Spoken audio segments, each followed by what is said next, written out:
Good morning and welcome to UU Wellesley Hills. Now please rise in body and or spirit as you are able as we sing our opening hymn. Here we have gathered number 360 in the gray hymnal, number 360 in the gray hymnal.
Good morning, everyone. Good morning, and welcome to UU Wellesley Hills. I am the Reverend Mark Roble, and I am the senior minister here. It's so good to see all your smiling faces here this morning. It's a sunny day. It's not snowing for once on a Sunday. So welcome again. Here we are an open and affirming congregation, which means that for us, it does not matter how you dress. It does not matter what you look like. It doesn't matter whom you love. It doesn't matter if you're gay or straight or bi or trans, if you're divorced or single or it's complicated. It doesn't matter if you're a Christian or a Jew or a Muslim or an atheist or a humanist. What matters is that we are here every Sunday. We gather together to support and to love each other. Here at UU Wellesley Hills, our only creed is love, and our religious practice is love. So, welcome to UU Wellesley Hills, where you are welcomed and embraced with love. We are joyfully called to worship this morning. So now let's see, with a show of hands, is anybody here for the first time? Anyone here for the first time? No?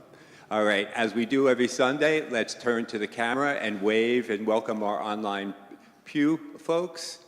And now let's turn to each other and offer each other a sign of peace and goodwill.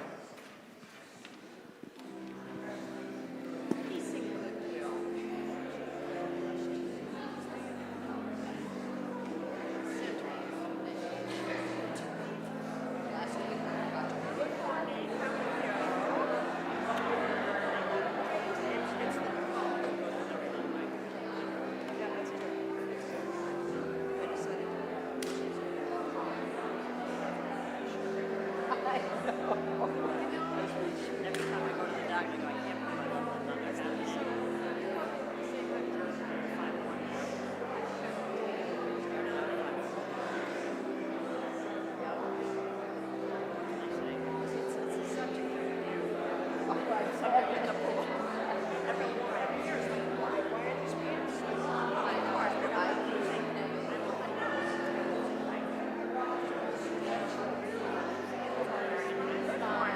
that's an interesting. There should be special there.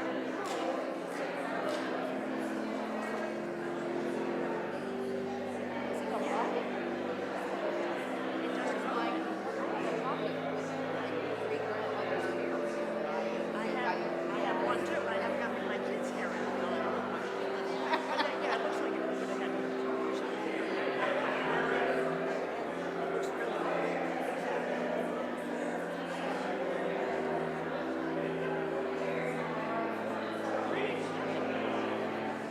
Did you mind? You did something you could do.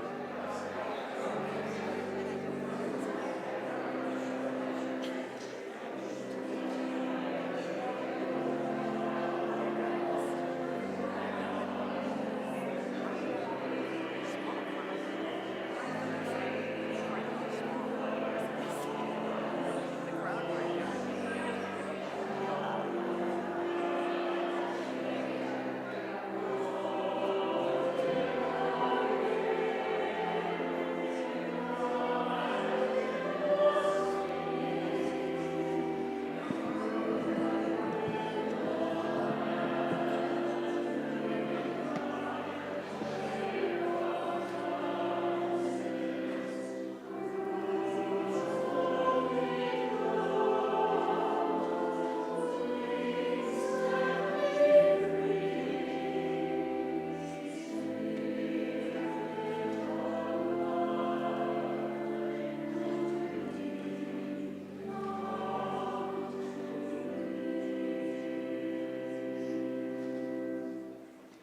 So there's just a couple of announcements.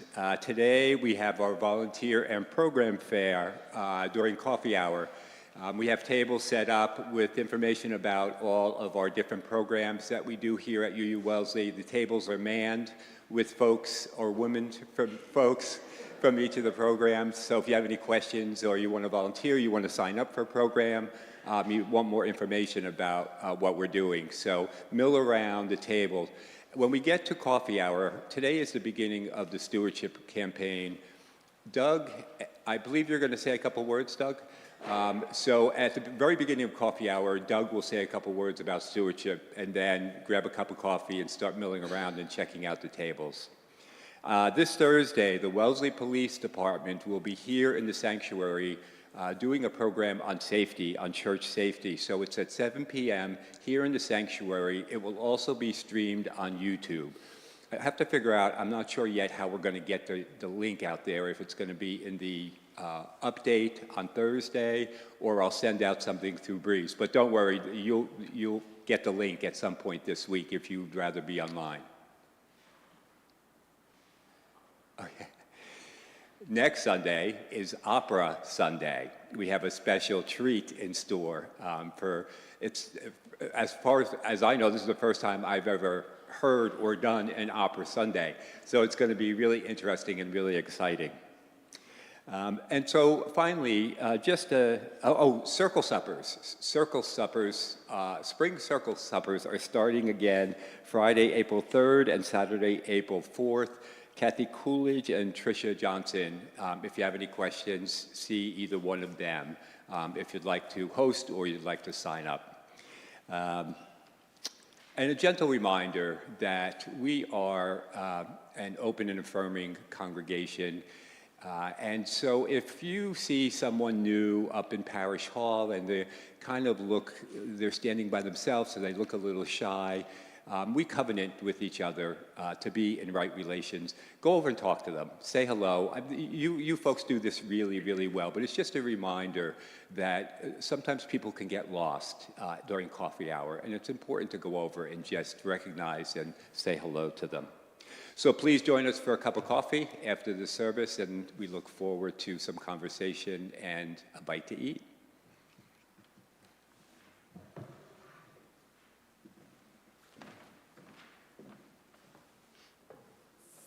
Now, as we deepen into worship, I'd like to invite Reed up to light our chalice. The flaming chalice is not only a shining symbol of our Unitarian Universalist commitment to religious pluralism and humanitarian principles, but also a much needed light shining into our world. We light it on our altar each Sunday and anytime we gather as a community. If you are watching from home and have a chalice on hand, you may want to light yours now. The words for our chalice lighting are spoken in unison. You will find the words printed in your order of service or appearing on your screen. Please join me in saying them as Reed lights our chalice this morning. We light this chalice to illuminate our faithful way forward as an inspirational community of hope. Together, we seek spiritual growth. We strive for just and responsible action. We dedicate ourselves to leading lives of compassion and purpose.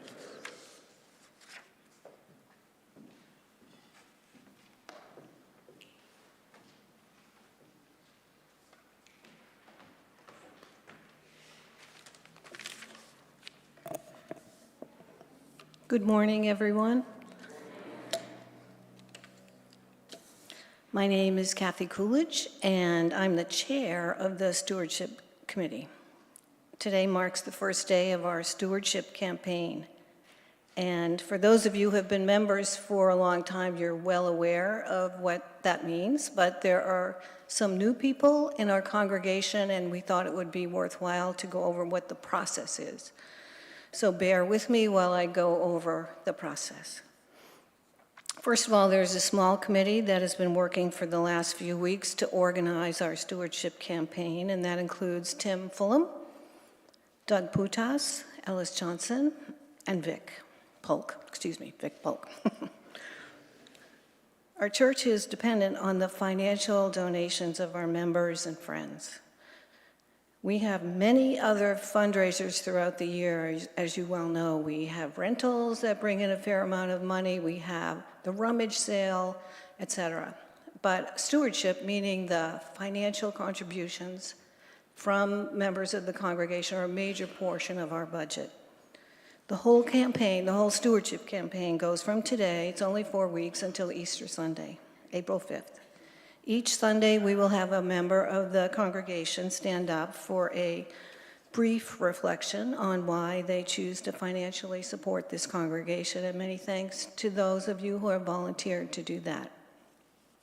And then following today's service, Doug, as board chair, and Tim, as treasurer, will speak briefly during fellowship hour about the specifics of the campaign, including what the ask will be. The ask in terms of what you will commit in your pledge, and this year we're asking for 4% over what you gave last year. Also this week you'll receive a letter in the mail about the campaign, and it will remind you of what you donated and pledged last year. Many of us forget what we give from year to year. And then on Easter Sunday we'll wrap up our campaign, and Ellis will speak, and there will be a combination stewardship luncheon and an Easter luncheon. So my reflection, so that is the process, and we're happy to answer any questions that you have, anyone on this committee. But my stewardship reflection is that stewardship is not just about generosity, it's about participation. It's about our shared responsibility to this congregation. Supporting this congregation is not just about paying another bill, it's about sustaining a space where liberal faith, intellectual honesty, absolutely beautiful music, grief sometimes, laughter often, and moral courage all live under one roof.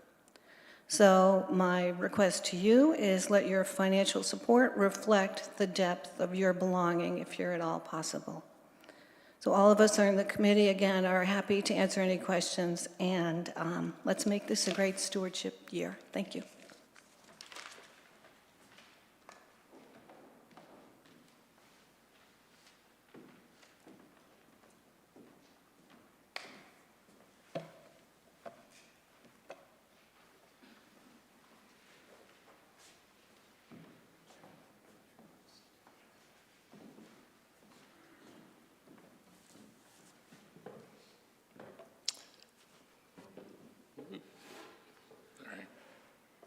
Good morning. Today's offering will continue our long-standing tradition of supplying a monthly meal to Bristol Lodge in Waltham. We cook a hot dish, prepare salad and bread on Sundays to deliver on Monday. Today is cooking day, and I invite you to visit the kitchen and see what we do. Just be careful, I might slap an apron on you. Volunteers are always appreciated. We cannot continue without your support. Please be generous with your gift. We all know what it's like going into the grocery store today, so your gifts will be much appreciated. Thank you. The boilerplate. You can make your donation electronically or place it in the plate when it's passed. If you want to make an online payment, visit our online giving page on our website. Once there, be sure that plate collection is selected from the drop-down menu. If you write a check, please remember to put BI on the memo line. Thank you.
grateful.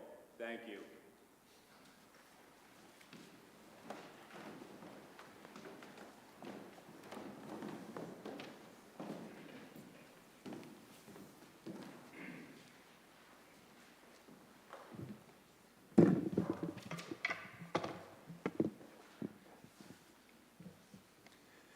We open our circle of care and concern this morning with these words from Michelle Collins.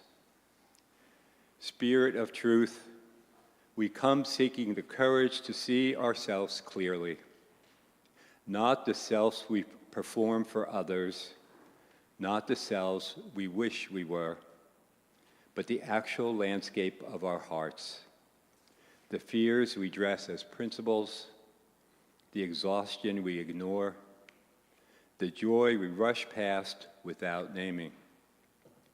Teach us to notice what stirs in us without shame or hurry. Help us befriend our limits as sacred boundaries, to track what makes us alive and what drains us dry, to honor our body's wisdom when it whispers.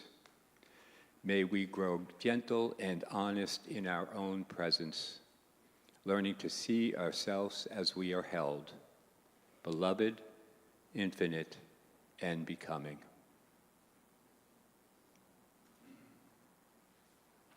Now I'd like to reflect on those words with a moment of silence.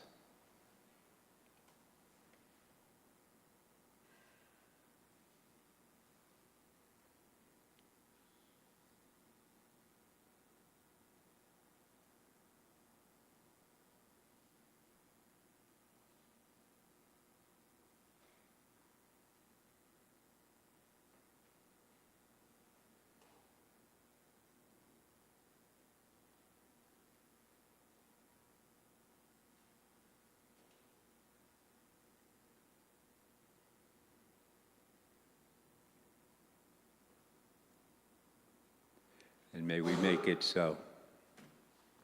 Now I'd like to invite all who wish to come forward and light a candle of intention. And if you're comfortable, please tell us what person or place this intention is for, and we will carry them in our hearts.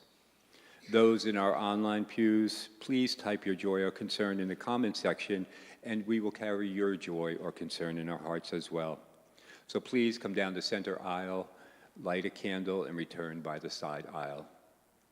So let us begin.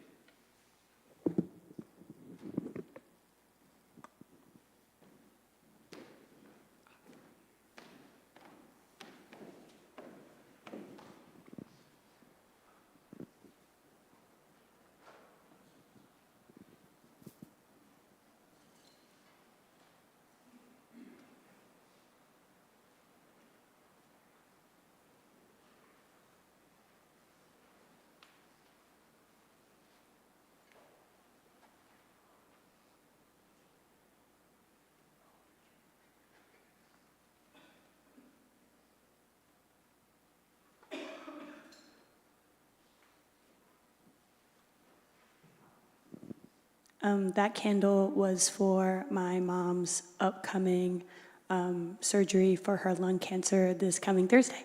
So we hope it goes very well.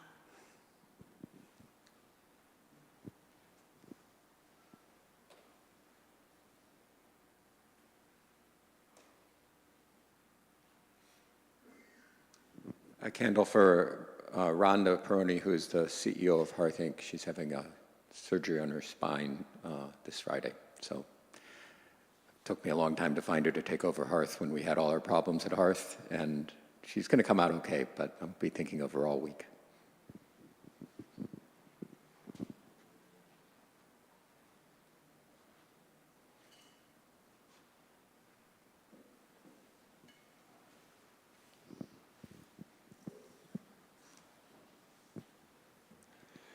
We honor all of these intentions in this community this morning, but along with these, we know are certain joys and sorrows that remain private this hour. Those too have a rightful place here. So this morning, we honor all of these with light. We light this candle for our families, for our beloveds, for our friends, for all of our relations, for those who are near and for those for whom we feel an unwanted distance, for the newborn, for the elderly, for all of the wounded children. May this candle inspire us to use our powers to heal and not to harm, to help and not to hinder, to bless and not to curse. May its radiance pour out upon our hearts and spread light into the darkest corners of our world.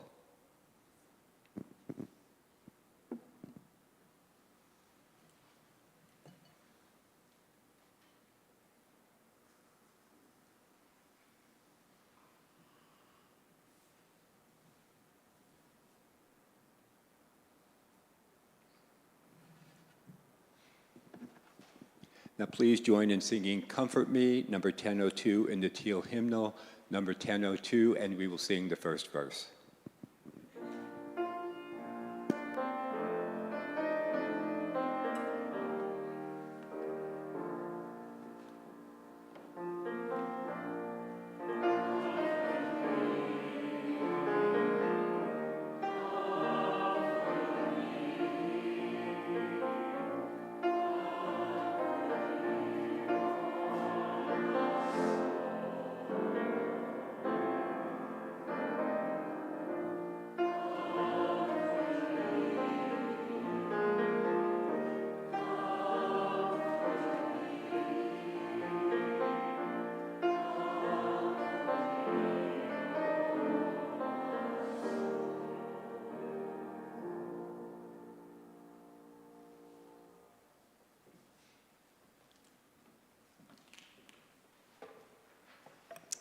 Our reading this morning is entitled, Don't Argue with Salvation by Alex Jensen. Don't argue with salvation when it arrives on your shores. Don't try to dismiss or deny it. Give it your undivided attention. Do not be ashamed of how or why or when you found it. Your journey here has been sacred. Greet salvation as an old and welcome guest. Meet it not with fanfare or pomp. Instead, put the kettle on to boil, pull up a chair, and let it speak life to you. Find the tender parts of your body and soul that are warmed by its words. Don't argue with salvation when it arrives at your door. Bid it wide welcome. Don't be ashamed of where the path has led. Do not be embarrassed from all of the detours or the missed plans. Don't be shy about what it is that feeds you, that nourishes and refreshes your soul. Don't be ashamed with how it greets you instead, welcoming you in its warmth, embrace. How could it be anything different? Don't argue with salvation when it stirs in your heart, when it brings you to act for others, when it calls you to street corners and picket lines. Don't question it too harshly, to the point of missing it as it passes through. Relish it with every glimpse. Savor it with every taste of hope and good news. Don't be afraid to bring that blessed good news to others, to let your beautiful body carry its light, though heavy burden. Don't be afraid when its saving power destroys, just as much as it rebuilds, uplifts, and renews. Don't argue with salvation when it finds you when you least expect it, in an empty parking lot, on the kitchen floor, in the eyes and arms of a beloved. Don't try too hard to count its many ways. They are immeasurable. Don't exhaust yourself with naming it in words that fail to grasp it with loose fingers. Surrender in those moments when you find yourself in its presence. Yield to it with an open, clay heart ready for molding. Don't try to shut it out too soon or run too far from it. It won't make you stay. Indeed, it cannot, but it sure wishes to welcome you home. Don't argue with salvation when it saves your life, when it harbors your soul from great pain and great harm, when it stays with you in the midst of a storm. Don't give up on it too soon if it arrives a bit later than expected. I promise it's working on it. Don't be too angry with it if it doesn't look like you'd expect. Love it as you love your best self. Love it as your worst self. We could all use more grace. Serve it with all your heart, your mind, soul, and strength. Don't worry about its fragility. If it truly can take or bear the trials ahead of you and already in your midst, it is so much stronger than you think.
So I should turn it on.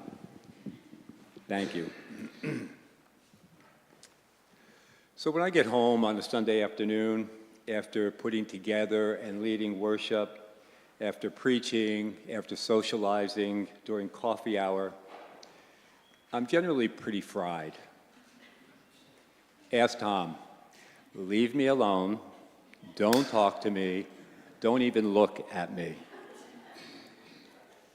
And nothing gives me more pleasure than putting on my sweats and binge watching Say Yes to the Dress.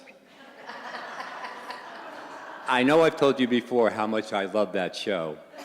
Whether it's Kleinfeld's in New York City or Brides by Lori in Atlanta, Georgia, I know every character, every salesperson. I know their personalities, their humor, their quirks.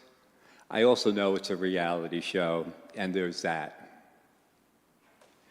What it has taken me a little bit longer to notice, or maybe to understand, is their kindness.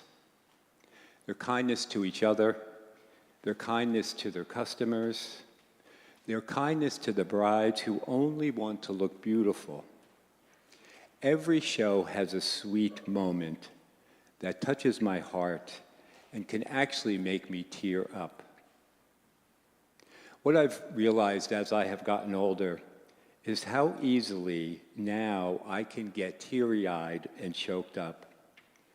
I'm not sure if it's a product of growing older, wisdom, or just paying closer attention. I find myself getting choked up over the bride that found the perfect dress and whose father is overcome with emotion.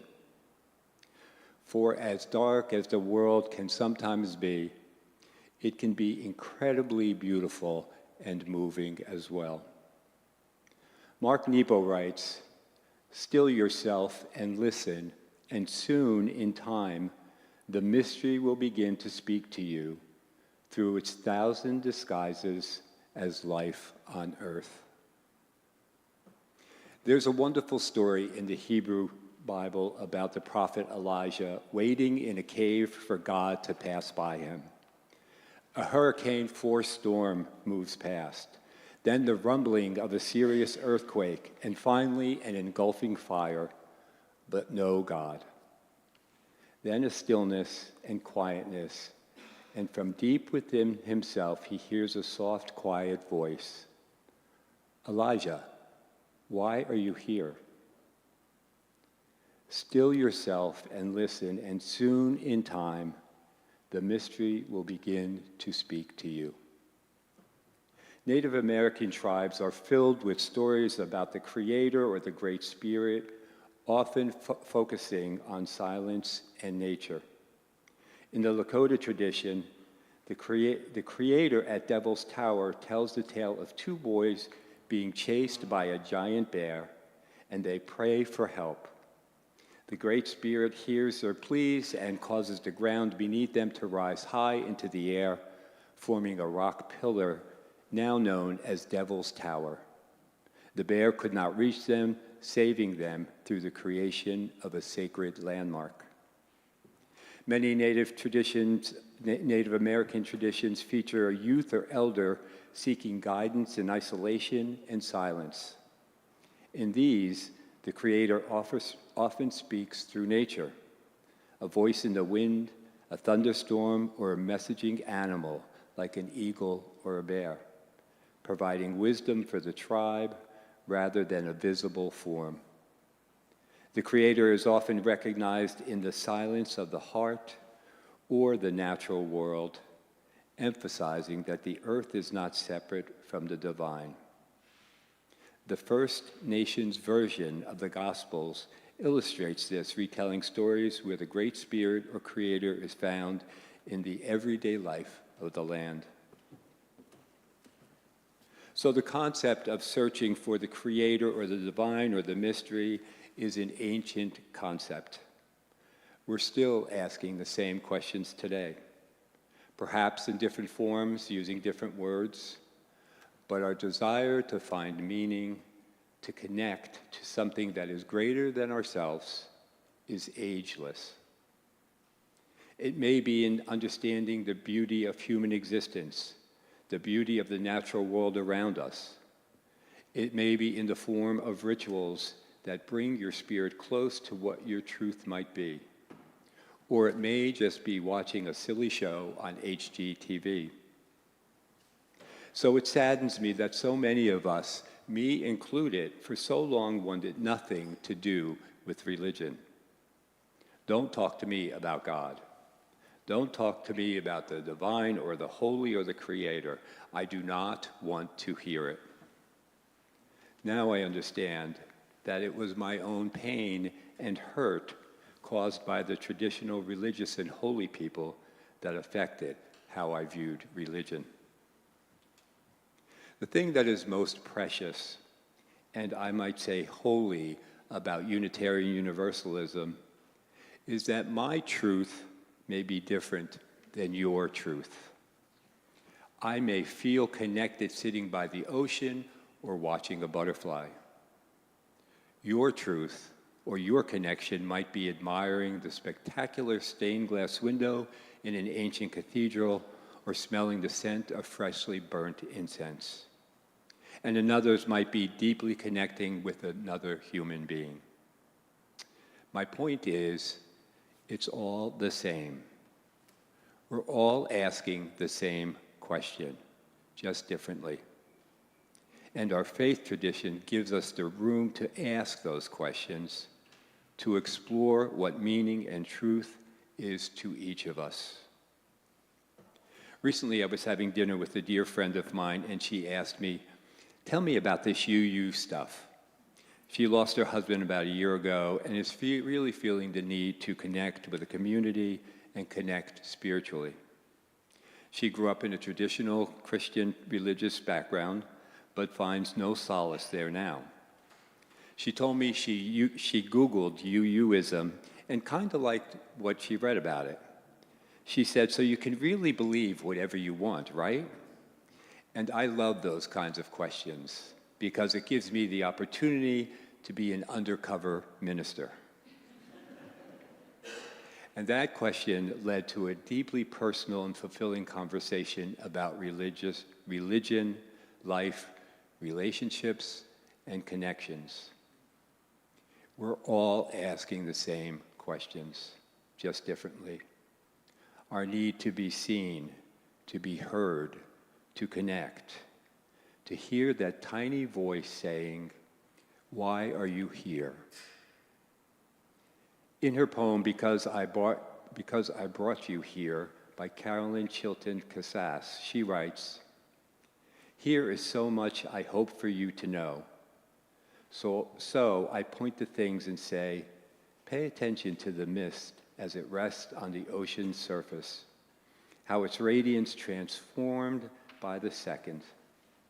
Look at that man, how he gently converses with that child.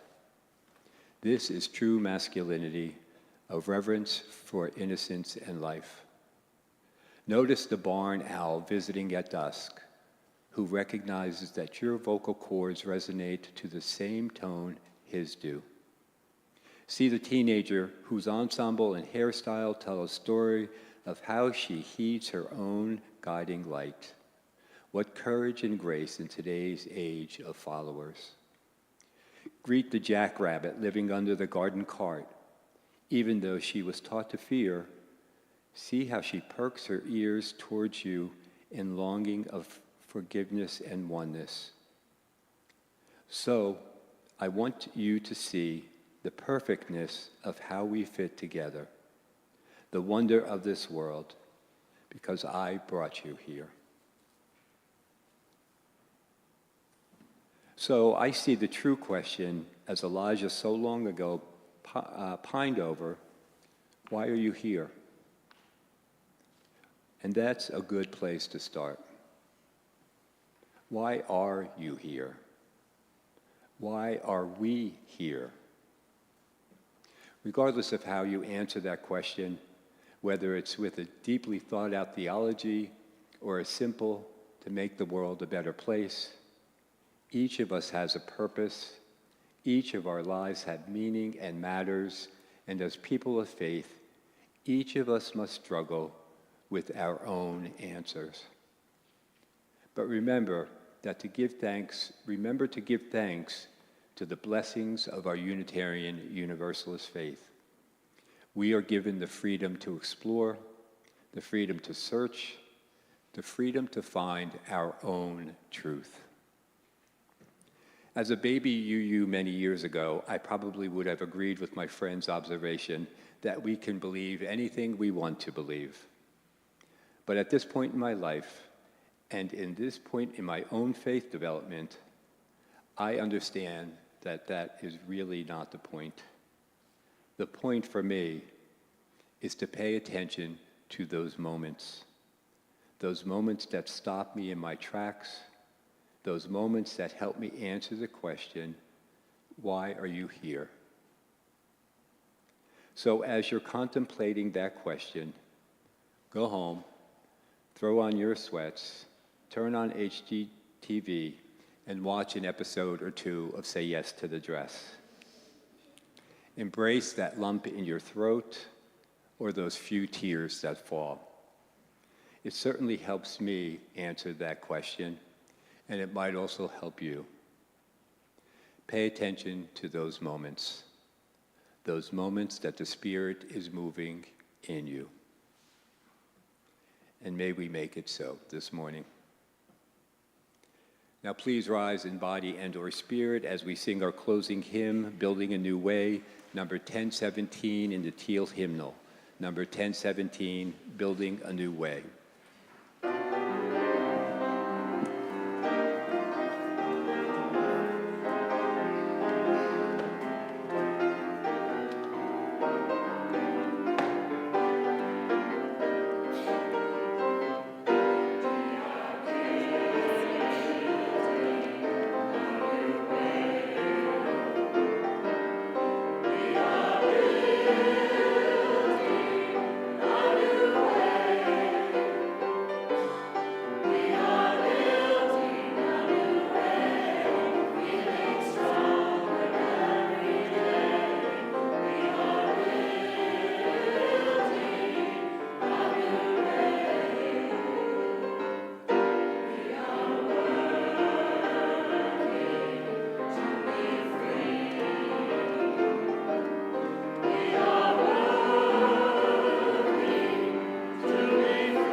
Now that our celebration is concluding this morning, we extinguish our chalice. Our closing words are spoken in unison. You will find them printed in your order of service or appearing on your screen. Extinguishing this flame, which has burned bright in our midst, we revere what has been kindled within each one of us. Warmth in community, the light of truth, a perpetual spark of hope.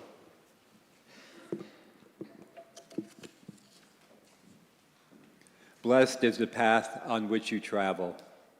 Blessed is the body that carries you upon it. Blessed is your heart that has heard the call. Blessed is your mind that discerns the way. Blessed is the gift that you will be receiving by going, Truly blessed is the gift that you will become on the journey. May you go forth in peace. Our service is ended. Savor those moments and return again with great joy.